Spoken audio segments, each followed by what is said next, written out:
ከማንም ትኩረት ለማግኘት አትለምኑ። እስኪ ለአፍታ አይኖቻችሁን ጨፍኑ።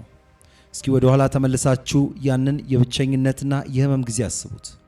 ስንት ጊዜ ነው ስልካችሁን በእጃችሁ አጥብቃችሁ ይዛችሁ ስክሪኑ ላይ ያፈጠጣችሁ አሁን ይደውልልኛል፣ አሁን ቴክስት ታደርግልኛለች እያላችሁ ልባችሁ እየመታ የጠበቃችሁት?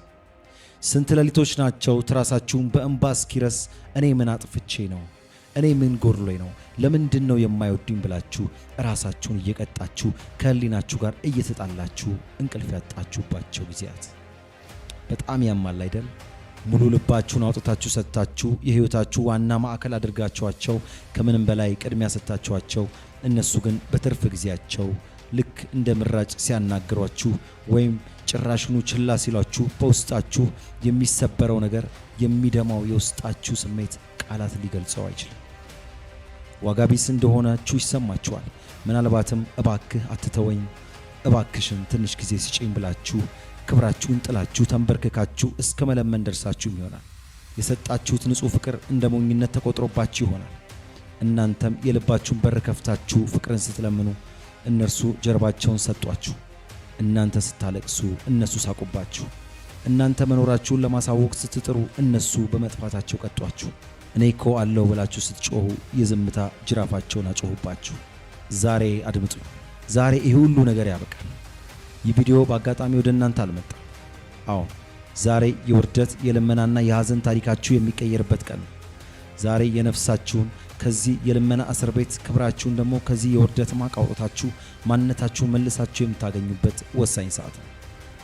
ታዋቂው የቻይና ፈላስፋ ላኦ ቱዙ እንዲህ ይላል፣ ሰዎችን አስተያየትና ትኩረት ከልክ በላይ ከፈራህ የዘላለም እስረኛቸው ትሆናለህ። ይህን ቪዲዮ እስከ መጨረሻው ከተከታተላችሁ አንዲት ነገር በእርግጠኝነት ቃል ገባላችኋለሁ። ከዛሬ ካሁን ከዚህ ሰከንድ ጀምሮ ከማንም ትኩረትም ሆነ ፍቅርን አትለምኑ። ክብራችሁን አስጠብቃችሁ አዲስ ሰው ሆናችሁ ትለወጣላችሁ። ይህ መልእክት የብዙዎችን የተሰበረ ልብ የሚጠግን ከሞት አፋፍ የሚመልስ ኃይለኛ የህይወት ትምህርት ነው።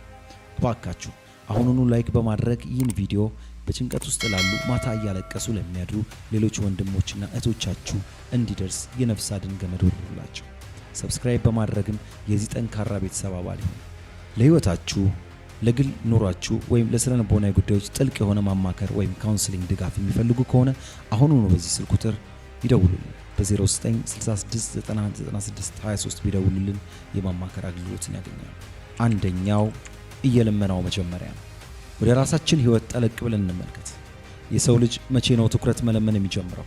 መልሱ አጭር ነው። የራሱን ክብርና ማንነት ዋጋ ማሳነስ ሲጀምር። በስነ ልቦናው ዓለም የትኩረት ረሃብ ወይም አቴንሽን ስትራቬሽን የሚባል አደገኛ ደረጃ አለ። ይህ ማለት ከውስጣችን ያለው ባዶነት በሌላ ሰው እይታ ለመሙላት የምናደርገው አሳዛኝ ሙከራ። አንድ ሰው ካልደወለልን፣ ሜሴጅ ካልጻፈልን ወይም ካላደነቀን እኛነታችን ትርጉም ያጣ ይመስለናል። በራሳችን ላይ ያለን መተማመን ይፈራርሳል። ነገር ግን እውነታው ምንድን ነው? ትኩረት ልክ እንደ ጥላ ነው። ወደ እሱ ስትሮጥ ይሸሻል። ጀርባህን ሰጥተህ ወደ ብርሃን ስትራመድ ግን ራሱ ይከተልሃል። ታዋቂው ጸሐፊ ማርክ ትዌይን አንድ ሰው አንተን እንደ አማራጭ ብቻ ሲያይ አንተ እሱን የህይወት ቅድሚያ አትስጠው ይላል። የሰውን ትኩረት ለመሳብ ብለህ የምታደርገው መፍጨርጨር ሳታውቀው የሚያስከብርህን ስብዕና ወይም አውቶሪቲ እያሳጣ ነው። ለማንም ሰው ስትል የራስን ዙፋን አትልቀቅ። ትኩረት በልመና አይገኝም። ትኩረት የሚገኘው የራስን ዋጋ አውቀህ ራስን ስታስከብር ብቻ ነው። ሁለተኛ፣ የተዘጋን በር ማንኳኳት። እስኪ በምናባችሁ ይህን ስል ሳሉት። ከውጪ ዶፍ ዝናብ እየዘነበ ነው። ብርዱ አጥንትን ይሰብራል። እናንተ ግን የአንድን ሰው የልብ በር እያንኳኳችሁ ነው። እባክህን ክፈትልኝ፣ እባክሽን ክፈችልኝ፣ ለምን ረስታችሁኛል እያላችሁ ትማጸናላችሁ። እጆቻችሁ እስኪደሙ ታንኳኳላችሁ። በውስጥ ያለው ሰው ግን ድምጻችሁን እየሰማ የራሱን ሙዚቃ ከፍ አድርጎ ይስቃል። ምን ያህል ያማል፣ ምን ያህል ያሳንሳል። በሕይወታችሁ ላይ እየሆነ ያለው ይሄ ነው። ለእናንተ ያልተፈጠረን እናንተን መቀበል የማይፈልግ ልብ በግድ ክፈትልኝ ብላችሁ ማንኳኳት። ስታንኳኳ ካልተከፈተልህ በሩ የተዘጋው ድምፅ ስላልተሰማ ሳይሆን እንዳትገባ ስለተፈለገ መሆኑን ልትረዳ ይገባል። አሌክሳንደር ግራሃም ቤል አንድ በር ሲዘጋ ሌላ በር ይከፈታል ይለናል። ነገር ግን እኛ የተዘጋውን በር እያየን ስለምንቆዝም የተከፈተን አዲስ በር አናይም። እንዳለውም ይህ የተዘጋባችሁ በር የእናንተ መጨረሻ አይደለም። መግባት በማትፈልጉበት ልብ ውስጥ ቆማችሁ ራሳችሁን ለውርደት አታጋልጡ። ከዛ ደጃፍ ላይ ዞር በሉ፣ ክብራችሁንም አንስታችሁ መንገዳችሁን ቀጥሉ። ሶስተኛው የዝምታው ጩኸት the psychology of silence። ከቃላት በላይ የሚያደማ ከጩኸት በላይ የሚያደነቁር የዝምታ ቋንቋ አለ። የሰዎች ዝምታ በስነ ልቦናው ታላቅ የንቀት መገለጫ ነው። ሜሴጅ ጽፈ አይተውት ሲን ብሎ ዝም ሲሉ ደውለ ካልተነሳለ ወይም ሆም ብለው መልስ ሲያዘገዩብህ አእምሮ ሰበብ መፈለግ ይጀምራል። ቢዚ ሆኖ ይሆናል፣ ስልካቸው ተበላሽቶ ይሆናል እያልክ ራስን ታታልላለህ። እባክህ ንቃ። የሰው ልጅ ለሚወደውና ለሚያከብረው ሰው መቼም ቢሆን ጊዜ አያጣም። ዝምታቸው አንድና አንድ ትርጉም አለው። አንተ ለኔ ያን ያህል አስፈላጊ አይደለህም የሚል ነው። በዚህ ጊዜ የአንተ ምላሽ ምን መሆን አለበት? ደጋግመህ ቴክስት ማድረግ? ለምን ዝም አላችሁኝ ብለህ መቆጣት? በፍጹም። አጥብቀ ልትይዘው የሚገባ የሚያስከብር የንግግርና የተግባር ሕግ አለ። የሰዎችን ዝምታ በራስ ጥልቅ ዝምታ መልሰው። ዋጋህን ያላወቀ ሰው በጩኸት ትኩረቱን ለመሳብ አትሞክር። ዝምታቸው ሲያስተጋባ የራስን ክብር ጠብቀ እርቀትህን ተማር። አራተኛ ራስን ማጣት losing yourself። በጣም የሚያሳዝነው የህይወት አጋጣሚ ምን እንደሆነ ታውቃላችሁ? ሌላን ሰው ላለማጣት ስትሉ እናንተ ራሳችሁን ስታጡት ነው። የሰዎችን ትኩረት ለማግኘት ስንል የለበስነው ጭንብል ውሎ አድሮ የራሳችንን ፊት ያስረሳናል። እነሱን ደስ ለማሰኘት ብለን የማንወደውን እናደርጋለን፣ የምንጠላውን እንወዳለን፣ የማንጠላውን ደግሞ እንጠላለን። የእኛም ፍላጎት ረግጠን የእነሱን ፍላጎት እናነግሳለን። በዚህ ሂደት ውስጥ ግን በውስጣችን ያለው ያ የተፈጥሮ ቆንጆና ልዩ የሆነው ማንነታችን ቀስ በቀስ እየሞተ ይሄዳል። ታዋቂው የስነ ልቦና አባት ካርል ጁንግ ወደ ውጭ የሚመለከት ያለማል፣ ወደ ውስጥ የሚመለከት ግን ይነቃል ይለናል። የሌሎችን ትኩረት ፍለጋ ወደ ውጭ ስንቅበዘበዝ መስታወት ፊት ቆመህ ራስን ስታየው የምታየው ሰው አንተን መምሰል ያቆማል። የሌላን ሰው ኮፒ ከመሆን የራስን ማንነት ኦሪጂናል ሆነ መኖር አይበልጥምን? አዎ፣ ራስን አተ ያገኘው ሰው ነገ አንተን ጥሎ ሲሄድ በሁለት እጥፍ ነው ባዶነትህን የምታስበው። አምስተኛ የውሸት ተስፋዎችን ማቆየት። ነገ ይሻለዋል፣ ነገ ትረዳኛለች፣ አንድ ቀን ዋጋዬን ያውቃል፣ ይህ ሰው ነገ ይመለሳል እያለን የምንሸወደው ይህ የብዙዎቻችን የዘውትር ጸሎትና የልብ ማታለያ ነው። የስነ ልቦና ባለሙያዎች ይህንን ውሸት ወይም ይህን ተስፋ ፎልስ ሆፕ ሲንድረም ይሉታል። እውነታውን መጋፈጥ ስለምንፈራ በአእምሯችን ውስጥ የሌለ ተስፋ እንፈጥራለን። ዛሬ አንተን እንደ ማንኛውም ተራ ሰው ያየህ ሰው ነገ በድንገት ተነስቶ ንጉሥ ወይ ንግሥት ሊያደርግ አይችልም። ፍሬድሪክ ኒች እንዳለው እውነትን ከመቀበል ይልቅ ውሸትን አምኖ መኖር ይቀላል። ነገር ግን ይህን የውሸት ተስፋ ልክ እንደ ስኳር በሽተኛ ነው። ጣዕሙ ይጣፍጣል፣ ነገር ግን የውስጥ አካልህን፣ ነፍስህን፣ ስሜትህን ቀስ በቀስ እየበድላ ይገድልሃል። እውነታውን ዛሬ ተቀበል። የሚያሳመን ቢሆን እንኳን ዛሬውኑ የውሸት ተስፋ ገመድህን በጥሰው። የማይመጥን ባቡር ባልተሰራ ባቡር ጣቢያ ውስጥ ቆመህ አትጠብቅ። ይህን የውሸት ተስፋ ስታቆም ያኔ እውነተኛው የፈውስና የእድገት ጉዞ ይጀምራል። በጣም ጥሩ። አሁንም ልክ እንደ መጀመሪያዎቹ ነጥቦች የሰውን ስሜት በሚቆጣጠር ጥልቅ የሆነ የስነ ልቦና ትንታኔና አድማጭን በሚያስገርም የቃላት አነጋገር እንዴት አድርገህ ሰዎችን እንደምትቆጣጠር አሳያለሁ። ስድስተኛ የፈጣሪ ቃልና የልብ ሰላም። የሰው ልጅ በተስፋ መቁረጥ ውስጥ ሆኖ ዙሪያ ያሉትን ሰዎች ጀርባውን ሲሰጡት አንድ የሚቀረው ታላቅ ጉልበት አለ። የሰው ፍቅር ሲያልቅ መለኮታዊ ፍቅር ይጀምራል። ሰዎች ዋጋ ሲሰጡ አንተኮ ምንም አትጠቅምም፣ አንቺ እኮ ተራነሽ ብለው በድርጊታቸውም ሲያዋርዱ፣ ፈጣሪ ግን አንተ በእኔ አምሳል የተፈጠርክ ክቡር ነህ ይልሃል። የሰዎችን ትኩረት አተ ልብ ሲደማ ማንም ሊሰማው የማይችለውን የውስጥህን ጩኸት የሚሰማው እሱ ብቻ ነው። በቅዱሱ ቃሉ ላይ ለተሰበረው ማንነታችን ትልቁ መድኃኒት ፈጣሪያችን መሆኑን ሲናገር እግዚአብሔር ልባቸው ለተሰበረ ቅርብ ነው፣ መንፈሳቸው የተሰበራቸውንም ያድናቸዋል። አስተዋላችሁ? ሰዎች ጤናማና ደስተኛ ስትሆኑ ብቻ ነው የሚቀርቧችሁ። አምላክ ግን ልባችሁ ሲሰበር፣ መንፈሳችሁም ሲዝል ይበልጥ ወደ እናንተ ይጠጋል። የሰዎች ትኩረት እንደ ዝናብ ውሃ ሲደርቅ የማይደርቀውን የፈጣሪን የፍቅር ምንጭ ጠጋ ብላችሁ ጠጡ። 7ኛ ውድቅ መደረግን ሪጀክሽንን መቀበል አለባችሁ። በስነ ልቦና ጥናት መሰረት አንድ ሰው ውድቅ ሲያደርገን ወይም ሪጀክት ሲያደርገን በአእምሯችን ውስጥ የሚፈጠረው ህመም አካላዊ ጉዳት ሲደርስብን ከሚፈጠረው ህመም እኩል ነው። አዎ ሪጀክሽን ያማል።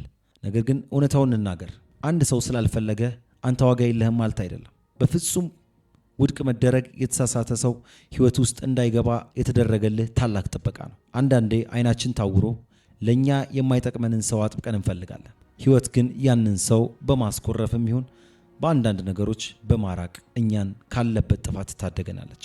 የሰውየው ወይም የሴትየዋ አንተን መግፋት ያንተ ጉድለት ሳይሆን የነሱ ያንተን ክብር የመረዳት አቅም ወይም ካፓሲቲ ማነስ ነው። ውድ አልማዝን ለድንጋይ ሻጭ ብትሰጠው ዋጋውን አያውቀውም። ስለዚህ ድንጋይ ብሎ ይጥለዋል። ውድቅ ስለተደረግክ አትዘን፣ ይልቁንስ ትክክለኛ ያልሆነ ሰው ጋር ሄደሃል።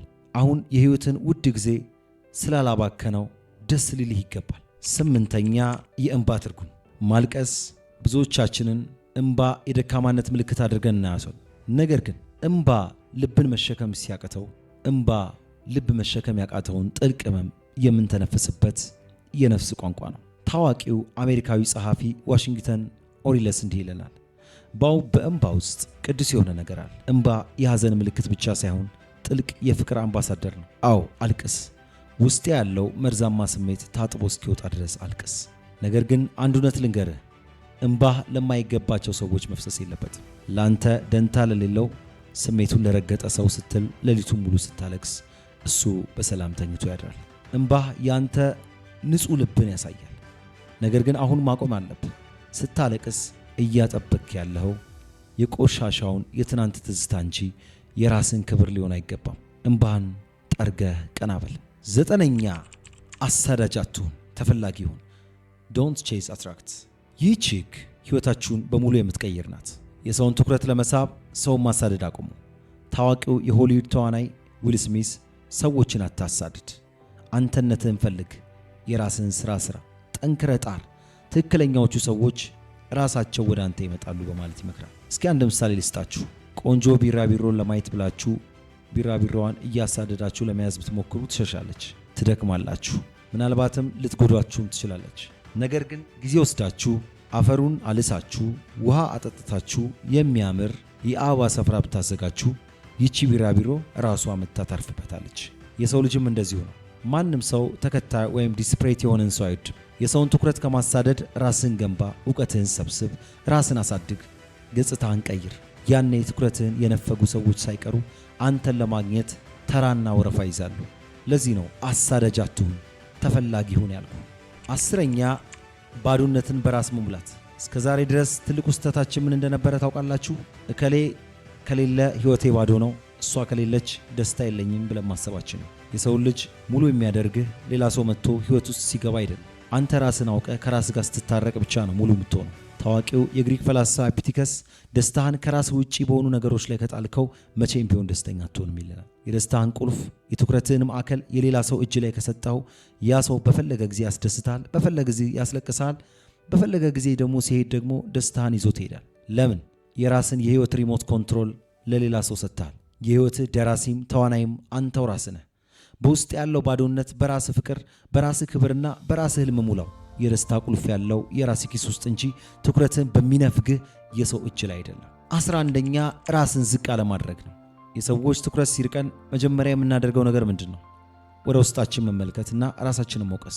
እኔ ቆንጆ ስላልሆንኩ ነው? አቅም ስለሌለኝ ነው?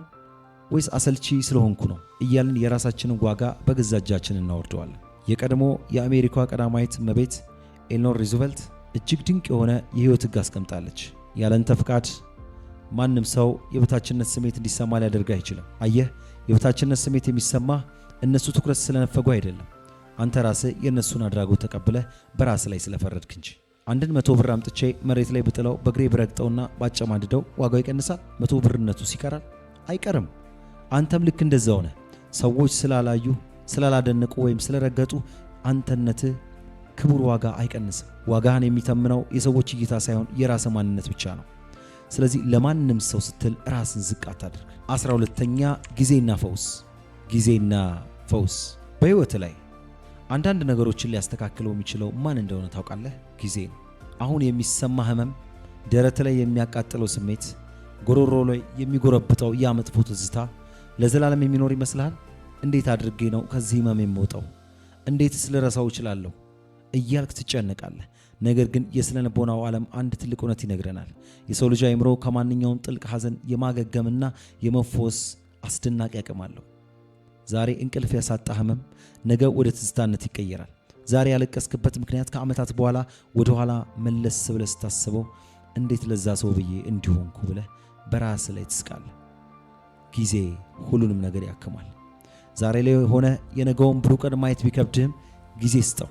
የተቆረጠ ዛፍ እንኳን እንደገና ለመለምለም ጊዜ ይፈልጋል። አንተም የቆሰልከውን ልብህን እስኪድን ድረስ ራስን ታገሰው። ፈውሱ መንገድ ላይ ነው ያለው። 13ኛ ለራስህ ይቅርታ ማድረግ። forgiveness for yourself። በዚህ ሁሉ ሂደት ውስጥ ከሁሉ በላይ የሚጎዳው የቱ እንደሆነ ታውቃላችሁ? ራስን አለመማር ነው። ለምን እንደዚህ ሆንኩ? ለምን ራሴን አሳነስኩ? ለምን ለዛ ለማይረባ ሰው ፍቅሬን ሰጠሁ? እያልን ራሳችንን በጸጸት አለንጋ እንገርፋለን። እባካችሁን ራሳችሁን አትቅጡ። በፍቅር በቅንነትና በንጹህ ልብ ስላደረጋችሁት ነገር ራሳችሁ መውቀስ የለባችሁ። የተሳሳተ ሰው ላይ ትክክለኛ ፍቅርን ስላፈሰስክ አንተ ጥፋተኛ አይደለም። ያንተ ልብ ንጹህ ስለነበረ የሰውንም ልብ እንደ ራስህ አይተህ አምነሃል። ስለዚህ ዛሬውኑ መስታወት ፊት ቁም። ያን የተሰበረውንና ያዘነውን ፊትህን እየው። እናም ይቅር ብዬሃለሁ በለው። ራስን እቀፈው። ማንም ይቅር ባይልህ እንኳን አንተ ለራስህ ይቅርታ አድርግ። ያለፈውን ስተትህን ትተህ አዲሱ ማንነትን ተቀበል። 14ኛ ብቸኝነትን ማፍቀር። the power of solitude። ሰዎች ብቸኝነት ሲባል ይፈራሉ። ብቸኝነትን እንደ እርግማን፣ እንደ ጨለማ ያዩታል። ግን እውነታው ተቃራኒ ነው። ብቸኝነትና ጥቁርነት ወይም being alone and being lonely በስነ ልቦናው ዓለም ሰማይና ምድር ናቸው። ታዋቂው የሳይንስ ሊቅ አልበርት አይንስታይን ብቸኝነት ለወጣቶች ህመም ነው፣ ለበሰሉ ሰዎች ግን ጣፋጭ ዜማ ነው ብሏል።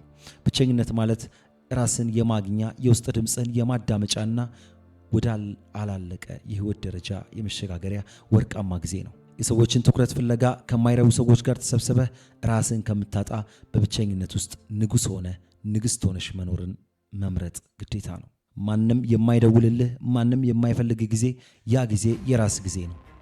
በዛ ጊዜ አንብብ፣ ጸልይ፣ አስብ፣ ብዙ እቅዶችን አውጣ፣ ተንቀሳቀስ። ታላላቅ ፍልስፋዎች፣ ፈጣሪዎችና መሪዎች የተወለዱት በብቸኝነት ማህፀን ውስጥ መሆኑን አትርሳ። ስለዚህ የሰዎችን መራቅ ባለበት ሰዓት ላይ ለመራቅ አትፍራ። ስለዚህ የሰዎች መራቅ እንዳይረብሽህ ብቸኝነትን ማፍቀር ጀምር። 15ኛ የሰዎችን ማንነት መቀበል። አንዳንድ ሰዎች ወደ ህይወታችን የሚገቡት ለዘላለም አብረው ሊኖሩ አይደለም። አንዳንዶቹ እንደ ትምህርት ይመጣሉ፣ አንዳንዶቹ ደግሞ እንደ ፈተና፣ ሌሎቹ ደግሞ እንደ በረከት ይመጣሉ። ትልቁ ስህተታችን ለጊዜው የመጣውን ሰው የዘላለም አድርገን ማሰባችን። አንድ ሰው ካልፈለገ ስላንተ ግድ ከሌለው የቱንም ያህል ብትወደው እውነታውን ተቀበል።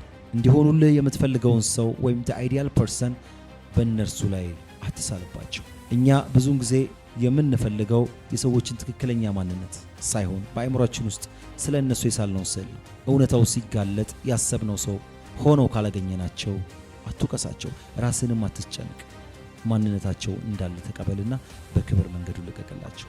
የነገውን ብርሃን መንገድህን እንዳይጋርዱብህ የዛሬውን በልብ ውስጥ ያለውን ቦታቸውን ባዶ አድርገው። 16ኛ ትውስታዎችን መገደብ። the trap of nostalgia። በስነ ልቦናው ዓለም የናፍቆት ወጥመድ ወይም ኖስታልጂያ ትራፕ የሚሉት አደገኛ ነገር አለ። አንድ ሰው ዛሬ ላይ ሲያቆስለን አይምሯችን ህመሙን ለመሸሽ ብሎ ትላንት ወደ ነበረው ቆንጆ ትዝታ ይወስደናል።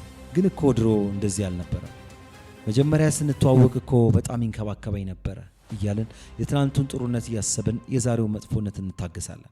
እባካችሁ ንቁ።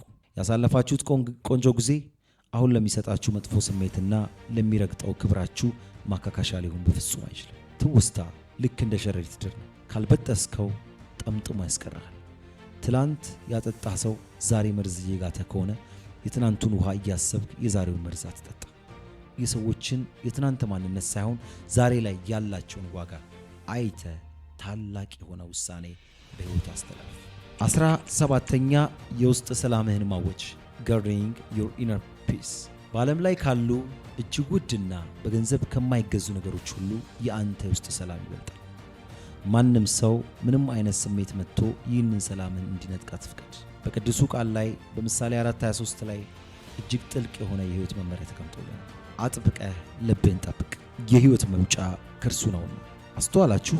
ቅዱሱ ቃል ገንዘብህን ጠብቅ፣ ስምህን ጠብቅ አላለም። ልብህን ጠብቅ ነው የሚለው። ምክንያቱም የሕይወት መውጫ፣ የደስታ መሰረት፣ የሰላም ምንጭ ያለው እዛ ልብ ውስጥ ነው። የአንድን ሰው ቴክስት በመጠበቅ ለምን ትኩረት ነፈገኝ በሚል ሐሳብ ይህንን ክቡር የሆነ የልብህን ዙፋን ታረክሰዋል። የአንተ ሰላም ከማንም ሰው ከማንም ፍቅርና ከማንም ትኩረት በላይ ነው። የውስጥህ ሰላምን እንደ ንጉሥ ጠብቀው። 18ኛ ንጽጽርን ማቆም። አንድ ሰው ጥሎን ሲሄድ ወይም ለሌላ ሰው የተለየ ትኩረት ሲሰጥ ወዲያውኑ ውስጣችን ላይ የሚፈጠረው ጥያቄ ምንድን ነው? ከእኔ እሷ በልጣ ነው? ከእኔ እሱ በልጦ ነው ብለን ራሳችንን ከሌላ ሰው ጋር ማወዳደር እንጀምራለን። የቀድሞው የአሜሪካ ፕሬዝዳንት ቴዎዶር ሩዝቬልት ንጽጽር የደስታ ሌባ ነው ይለናል። ኮምፓሪሽን ኢዝ ዘ ቲፍ ኦፍ ቾይስ በማለት ተናግሯል። ራስን ከሌላ ሰው ጋር ስታወዳደር የራስን ልዩ የሆነ ማንነት እየሰረክ ነው። አንተ ማለት የሌላ ሰው ኮፒ አይደለም። የጣት አሻራህ በዚች ምድር ላይ ከማንም ጋር እንደማይመሳሰለው ሁሉ ያንተንም ውበት፣ ችሎታና ጸጋህ ወደር የለው። አንድ ሰው ያንተን አለማዝነት ስላላየው ብቻ ድንጋይ ነህ ማለት አይደለም። ሌሎችን አይን ለማስደሰት ብለህ ውብ የሆነውን የራስን ማንነት አታበላሽ። አንተ ለራስህ ሁልጊዜም አንደኛ። 19ኛ የሚገባህን ማወቅ know what you deserve። እያንዳንዱን ቃል የልብህን ጥግ በሚነካ መልኩ ከልቤ እነግርሃለሁ። ታዋቂው ጸሐፊ ስቲቨን ጆብስ በጻፈው ድንቅ መጽሐፉ ላይ አንድ የሕይወት እውነት አስቀምጦታል። ይህም እኛ የምንቀበለው ይገባናል ብለን የምናስበውን ያህል ፍቅር ብቻ ነው። we accept the love we think we deserve it። ይህ ማለት ምን ማለት ነው? ሰዎች እንደ ዕቃ የሚጥሉ ትኩረት የሚነፍጉ አንተ ራስህ ያ ነገር ይገባኛል ብለህ ስለተቀበልከው ነው። እስኪ ዛሬ ራስን ጠይቅ። አንተ የምትገባህ ግማሽ ልብ ነው? አንቺ የምትገቢው ሰዎች ሲደብራቸው የሚያወሩሽ የተረፈ ጊዜ ማሳለፊያ ነሽ? በፍጹም። አንተ የምትገባህ ሙሉ ፍቅር፣ የተከፋፈለ ሳይሆን የተሰበሰበ ትኩረት፣ ሰዎች ሲመቻቸው የሚያነሱ ሳይመቻቸው የሚጥሉ ዕቃ አይደለም። ከዚህ በታች ያለውን ማንኛውንም አይነት የፍቅርም ሆነ የጓደኝነት ግንኙነት አይሆንም ማለትን ተማር። ሌላው ዝምታን እንደ ምርጥ መልስ ቁጠረው። the power of absence። አንዳንዴ ለሚገፋና ትኩረት ለሚፈልግ ሰው ልትሰጠው የምትችለው ትልቁ ቅጣት መልሰ መግፋት ወይም መጥላት አይደለም። ትልቁና አጥንት ድረስ ዘልቆ የሚገባው ቅጣት ዝምታና መራቅ አብሰንስ ነው። የሰዎችን ተፈጥሮ እንዲህ ነው። ሁልጊዜ አጠገባቸው ያለን ሁልጊዜ የሚገኝን ነገር ዋጋ አይሰጡትም። አየሩን በነፃ ስለምናገኘው እንደምንረሳው ማለት ነው። ነገር ግን አየሩ ሲጠፋብን፣ ትንፋሽ ሲያጥረን ያኔ የኦክሲጅን ዋጋ እናውቀዋለን። አንተም ራስን አግለል፣ ራስን ውድ አድርገው። ዋጋን ላላወቀ ሰው መገኘትን አቁም። ስትጠፋ ዋጋን ያውቁታል። ከጠፋ በኋላ ዋጋን ካላወቁ ደግሞ እመነኝ መጀመሪያውኑ ሕይወትህን ውስጥ ቦታ አልነበራቸውም ማለት ነው። ስለዚህ መራቅህን እንደ ምርጥ የሕይወት መልስ ተጠቀምበት። 21ኛ ስኬት ምርጡ ብቀላ ነው። ሰክሰስ ኢዝ ዘ ቤስት ሪቬንጅ። ሰዎች ትኩረት ሲነፍጉ፣ ዋጋ ሲያሳጡና ጥለው ሲሄዱ ውስጣቸው በብቀላ ስሜት ሊቃጠል ይችላል። እንዴት አድርጌ ላስቀናቸው፣ እንዴት አድርጌ ልበቀላቸው ብለህ ታስብ ይሆናል። ነገር ግን ታላቁ የሥነ ልቦና ሕግ ምን እንደሚል ታውቃለህ? ታዋቂው የአሜሪካ ድምፃዊ ፍራንክ ሲትራ ሲናገር ምርጡ ብቀላ ታላቁ ስኬት ነው ይላል። the best revenge is the massive success ብሎናል። አዎ የእነርሱን ትኩረት ለማግኘት ስትል ያጠፋኸውን ጉልበት፣ ያፈሰስከውን እንባ፣ ያባከንከውን ውድ ጊዜ አሁኑኑ ሰብስብና በራስ ላይ ብቻ አፍስሰው። ተማር፣ ስራ፣ እደግ፣ ራስን ቀይር። በሐሜት በጸብ በንዴት የምታመጣው ለውጥ የለም። ነገር ግን አንተ ራስን አሳድገ ከፍ ወዳለ የህይወት ማማ ላይ ስትወጣ ትላንት ወደ ታች ሲያዩ የነበሩ ሰዎች ዛሬ አንተን ለማየት ቀና ማለታቸው አይቀርም። ያኔ እውነተኛውን ድል ተቀዳጀ ማለት ነው። 22ኛ አዲስ ምዕራፍ መክፈት፣ ኦፕኒንግ ኒው ቻፕተርስ። አንድ የምታነበው መጽሐፍ ላይ አንደኛው ምዕራፍ በሐዘን ስለተጠናቀቀ መጽሐፉን ዘግተህ ትጥለዋለህ? አትጥለውም። ይልቁንስ ገጹን ገልጠህ አዲሱን ምዕራፍ ማንበብ ትቀጥላለህ። የሕይወትንም ጉዞ ልክ እንደዚሁ ነው። አንድ ሰው ካንተ ሕይወት መራቅ ወይም የአንድ ግንኙነት መቋረጥ የሕይወት መጨረሻ አይደለም። ያ ምዕራፍ በሐዘን ቢዘጋም እስክሪብቶ ያለው ግን በአንተ እጅ ነው። ታላቁ ጸሐፊ ሴስ ሉዊስ ወደ ኋላ ተመልሰ መጀመሪያን መቀየር አትችልም፣ ነገር ግን አሁን ካለህበት ጀምረ መጨረሻ መቀየር ትችላለህ ይላል። ትላንት አለፈ፣ ዛሬ አዲስ ቀን ነው። የሕይወትን አዲስ ምዕራፍ በፈገግታና በጠንካራ ማንነት ጻፈው። ላጣኸው ነገር አታልቅስ፣ ሌት ዜም ጎ። አንድ ትልቅ የሕይወት እውነታ ልንገራችሁ። በእውነት የእናንተ የሆነ ነገር የቱንም ያህል ማዕበል ቢመጣ ከእናንተ አይርቅም። ያጣኸው ነገር ከመጀመሪያውኑ ያንተ አልነበረም ማለት ነው። ያንተ የሆነ ነገር ማንም ቢሆን ሊወስድብህ አይችልም። የቀድሞ የሮማ ንጉሥና ታላቁ ፈላስፋ ማርኮስ ኦሪለስ የሕይወት ደስታ የተመሰረተው በሐሳብ ጥራት ላይ ብቻ ነው ይለናል። ሐሳብህ ሁልጊዜ ሄደው ሰው ላይ ብቻ ከሆነ ደስታህም አብሮ ሄዷል ማለት ነው። ስለዚህ ለሄደው ሰው ትኩረት ለነፈገ ወይም ላጣኸው ሰው አታልቅስ። ይልቁንስ አሮጌው ሲሄድ አዲሱና የተሻለውን ቦታ እያገኘ መሆኑን ልታውቅ ይገባል። 24ኛ የምስጋና ኃይል the power of gratitude። ብዙ ጊዜ አይምሯችን ወይም ሂውማን ሳይኮሎጂ እንደሚያተኩረው በሌለንና ባጣነው ነገር ላይ ነው። አንድ ሰው ትኩረት ስለነፈገን ዓለም ሁሉ ጀርባውን የሰጠን ይመስለናል። ግን እውነታው ያ ነው? እስኪ ዙሪያን ተመልከት።